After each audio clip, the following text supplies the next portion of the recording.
ہاتھ چومے گی جتنا میک اپ کر کے آتی. میک اپ کرنا جائز ہے اگر اس میک اپ میں کسی حرام چیز کی ملاوٹ نہ ہو تو. حرام چیز کی ملاوٹ یا شریعت چیز کو، جیسے ناخون پالش اگر لگا لیں تو وضو نہیں ہوگا. اگر ایسی کوئی شریعت کو روکنے والی چیز نہ ہو تو میک اپ جائز ہے عورت کے لیے. مگر میک اپ جائز تو ہے کس کے لیے؟ اپنے شوہر کے لیے، غیر کے لیے نہیں. اور یہ جو میک اپ ہو رہا جتنا ایمانداری سے بتائیو، شوہر کے لیے ہو رہا، شادی میں جانے کے لیے ہو رہا. شوہر کو تو سڑو بھی گھوم رہی ہے سامنے، وہ بھوت بن کے گھوم رہی ہے، سمجھے. سارے میک اپ شادیوں کے لیے. کسی بی بی نے اپنے شوہر کے لیے میک اپ کیا، میرا شوہر کام کر کے آ رہا، ذرا اچھی سی مہندی لگا کے بیٹھوں، اچھے سے کپڑے پہنوں، اب تاکہ کسی دوسرے کی طرف میرے شوہر کا دل مائل نہ ہو. اس لیے یہ جائز ہے جی، یہ جائز. مگر شوہر کے سامنے تو منہ ٹیڑھا ہی کر کے چلتی ہے، منہ ٹیڑھا ہی کر کے، اس کا کائے کو دل آئے گا. تھوتڑا بگاڑ لیتی ہے، تھوتڑا. حالات خراب ہیں، حالات. حضور ننگے سر کھانا کھانے پہ وضاحت فرما دیں باراتوں میں، شادی میں، اور شوہروں کے لیے کیا اس کا عوض دینا پڑے گا. سمجھ رہے میری بات؟ ساری چیزیں شوہر کو دلوائیو تم. اور لوگ دو بزرگوں کی جب بات ہوئی نا تو آپس میں دو شیطان ملے. بولے یار بزرگ کو دو شیطان ملے، ایک شیطان بڑا موٹا تھا اور ایک شیطان بیچارہ دبلا پتلا کمزور تھا. اچھا، بولے تمہیں کیا بیماری لگ گئی ہے؟ سنیں غور سے. تم بڑے دبلے ہو رہے ہو، اور وہ جو موٹا کٹا ہٹا. بولے تم کیا مال مار رہے ہو بھائی؟ کون سی چکی کا پیسا کھا رہے ہو تمہیں کیا ہوا اتنے موٹے کیوں ہو رہے ہو؟ تو وہ جو کمزور تھا بولے حضرت بہت بری جگہ پھنس گیا ہوں. بولے کیوں؟ بولے جب بھی کھانا کھاتا ہوں تو وہ سر ڈھک کے کھاتا، بسم اللہ پڑھ کے کھاتا. جب بسم اللہ پڑھے گا سر ڈھک کے کھائے گا تو میں شامل ہوں گا، تین دن بھوکا رہتا ہوں. اس لیے. اور وہ موٹا والا بولا میں تو ایسے مسنڈے کے ساتھ ہوں کہ جب سے کھانا کھایا اس نے سر ڈھکے ہی نہیں. جیسے تم شادیوں، عورتیں تک ننگے سر کھاتی ہیں شادیوں میں. جی جی، کیونکہ اس کے بال جو ہے نا وہ کلپ. ایک عورت نے تو پتہ نہیں 50 کلپ لگائے تھے ہر سر میں. یہ کتنی چمٹیاں وہ ہوتی ہیں نا، چھوٹی چھوٹی. عورتیں ننگے سر کھا رہی ہیں، بال نکال کے یہاں پہ ڈالیں. آدمی تو ان کے شیطان بڑے موٹے ہوتے ہوں گے، کبھی کھانے میں بسم اللہ نہیں پڑھتے. یاد رکھو ماں باپ، تم سنو، اگر اپنے بچوں کو صحیح پرورش نہیں کرو گے تو سنو، اللہ تبارک و تعالی فرماتا ہے یا ایھا الذین آمنوا قوا انفسکم واہلیکم نارا. اے ایمان والو، اپنے آپ کو اور اپنے گھر والوں کو جہنم کی آگ سے بچاؤ. سبحان اللہ. سبحان. بعض اماں بیٹیوں سے زیادہ پٹے گی جی، قبر میں. کیوں زیادہ پٹے گی بتاؤں؟ بیٹی نے اگر ایسے ہی کپڑے پہنے تو زمانے کو نہیں دیکھ رہی ہے تو اس سے کپڑے پہننا آ رہا ہے کیا؟ دیکھ وہ کیسے پہن رہی ہے، وہ کیسے پہن رہی ہے. بال ذرا سنبھال کے کاڑ. اس کا مطلب یہ بال پھیلا. یہ اماں ہے اماں. اور بعض اماں تو ایسا گھوم رہا شادی میں جیسے بھالو. پہلے تماشا کریں، ریچھ گھومتے تھے نا ایسے چوراہوں پہ دیکھو تو بھالو. منہ پہلے لالی ہوتی تھی لال، اب تو کالی چل رہی ہے جیسے کوئلے کھا کے. لیکن میں جو بتا رہا تھا سنو، اس کا شوہر کہنے لگا اگر 40,000 ہوتے تو آج میں سب کے سب تمہارے لیے خرچ کر دیتا. اب بی بی نے کیا کہا ذرا سنو. کہا میرے سرتاج میں ایک دعا کرتی تھی، یہ بتاؤ یہ سونا میرا ہو گیا؟ کہا جی. کہا سب کچھ تمہارا ہے؟ کہا میں مالک ہو گئی؟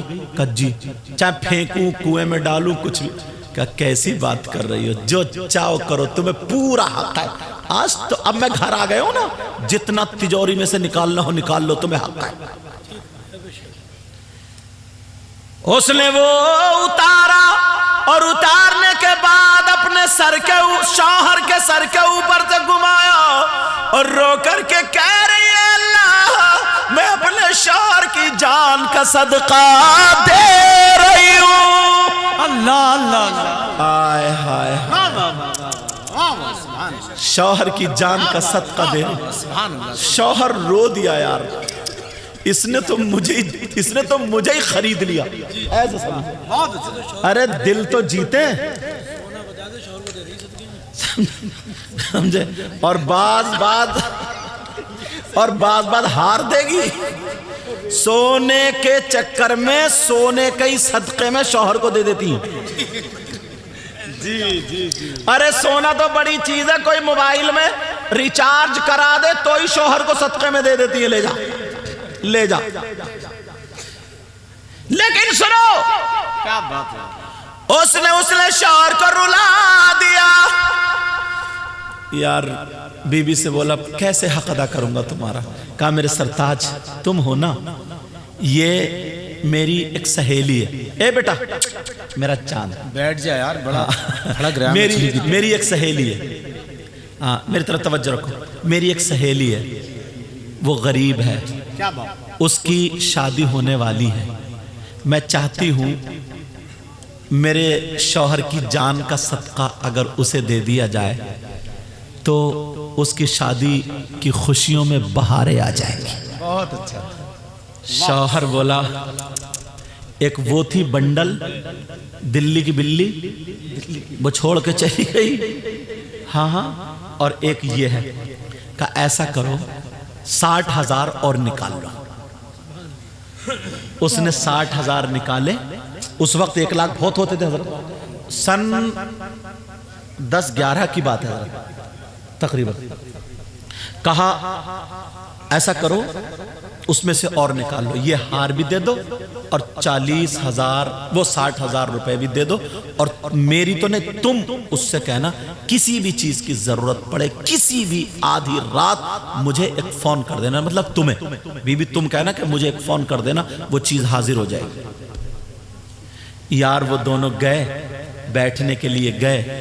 اس نے وہ لڑکی جو غریب رہ گئی تھی نا، اس کی آنکھوں میں آنسو آ گئے کہ اب تو وہ مالدار ہو گئی نا، بیوہ کی لڑکی، کہ تو میرے گھر مجھ سے ملنے آئی. میں نے تو سوچا تھا تو اب مالدار ہو گئی، مجھ سے بات نہیں کرے گی. دونوں چپٹی اپنی باتیں کرنے لگی. اس نے جو تھے وہ ہار دے دیا اور دے کر کے 60,000 روپے دیے.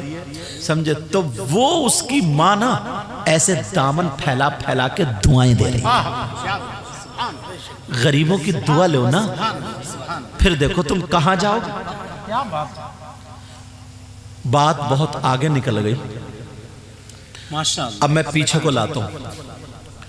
وہ مسجد میں میرے نبی نے تیسرے دن پھر کہا اگر جنتی کا دیدار کرنا ہو تو مسجد کے دروازے کو دیکھو، جو آ رہا دیدار کر لو. یہیں سے بات تو آگے بڑھی تھی. میں پھر وہیں آ گیا. مٹھائی آ گئی کہ ختم کرنا آ گیا. اچھا میں سمجھا کہ مٹھائی آ گئی. دیکھوں ٹائم دیکھ لوں میں. اچھا 1:15 بج گیا. آپ بتاؤ کیا ارادہ، سننا چاہ رہے ہو یا نہیں؟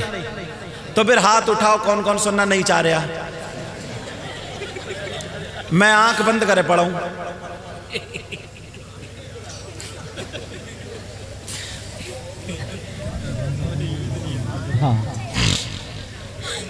سمجھ رہے ہیں میری طرف؟ مجھے معلوم تھا تمہیں میں رخ موڑ دوں گا ایک دم، تم تو اٹھا ہی دو گے ہاتھ. اور یہ ہاتھ اٹھانا بھی تمہاری غلطی نہیں ہے، ہم جیسے مولانا ان جیسے ناظموں کی غلطی ہے اور ان جیسے شاعروں کی. کیونکہ تم سے اتنے ہاتھ اٹھوائے جاتے ہیں اور ہاتھ اٹھوانے میں بھی تمہارا فائدہ ہے. کیا بات. کیونکہ اللہ کے نام پر ان ہاتھوں کو گواہ بناؤ گے. تم سبحان اللہ کہہ کے اللہ کی پاکی بولو گے نا، تو یہ ہاتھ حشر کے میدان میں گواہی دیں گے. تو یہ تمہارا ڈبل فائدہ کرا رہے تھے، تاکہ حشر کے میدان میں گواہی دے یہ ہاتھ